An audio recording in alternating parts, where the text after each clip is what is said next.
Alex Marvez catching up with Yuta. They say Yuta was leaving the arena, which makes no sense because the show just started. But I guess maybe, hey, you just had like a quick meeting and then that was all you're doing tonight. I don't know. Well, you were leaving after you heard them say "show up," and you're like, "Nah, fuck this." Yeah, maybe. I don't know.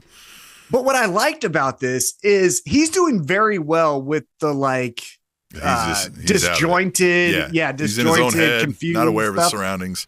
Because he even said, he's like, yeah, I'll be there at Wrestle Dream. And they're like, no. It's Grand Slam. And he's like, oh, Grand Slam. Okay, yeah, I'll be there then too.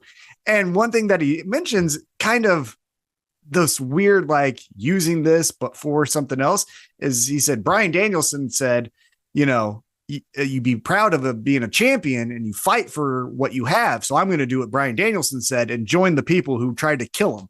Like he didn't say that, but you know what I mean? Like It's kind of interesting how he used that. And so next week, Grand Slam, it looks like we're getting trios match. What do you think about that? How does that go down? I think this is a good way to like stall for the week, right?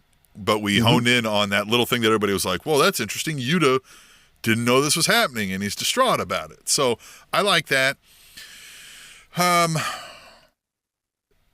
don't think it's going to be the only way that it could have a major impact on the overall storyline is if he somehow is the precipice of what takes down the evil plot maybe that Moxley is on, right?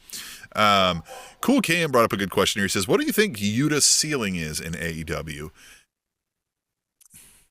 The thing so for me, the interesting thing about him is he has a presence of a veteran. Do you get what I'm saying? Like he carries himself like he's not afraid of the moment or, nothing is too big that he can't handle as far as a promo because he's gone a promo battle with MJF or a match, which remember the best match in Rampage history, Jon Moxley versus Yuta for Yuta to join the BCC essentially. So he has that presence, but he hasn't actually done anything. So that's the weird thing is you can't present him like a Claudio, right? Where we're like, hey, this motherfucker's done it all.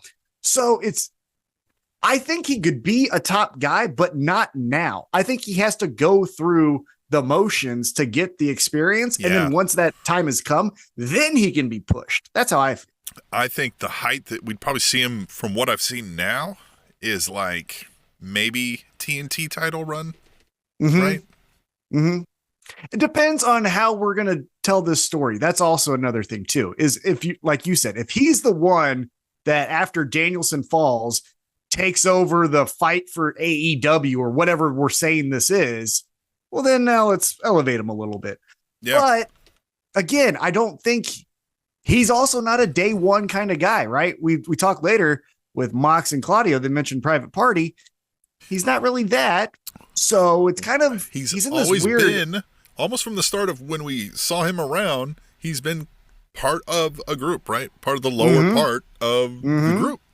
Best friends and now BCC. Yeah, definitely. It's interesting. I do think, like I said, in 3 years, I could see him as champion. Next 6 months, I think he should be main eventing Rampage. Yeah. You know what I mean? Yeah, but I do like what they're doing now with him. And Wrestling with Neurodivergence Pod said, I think this is a good way to keep developing his character, and I agree. Yeah, and he's doing great, too. His acting is believable. Like I said, I like that he almost left the belt.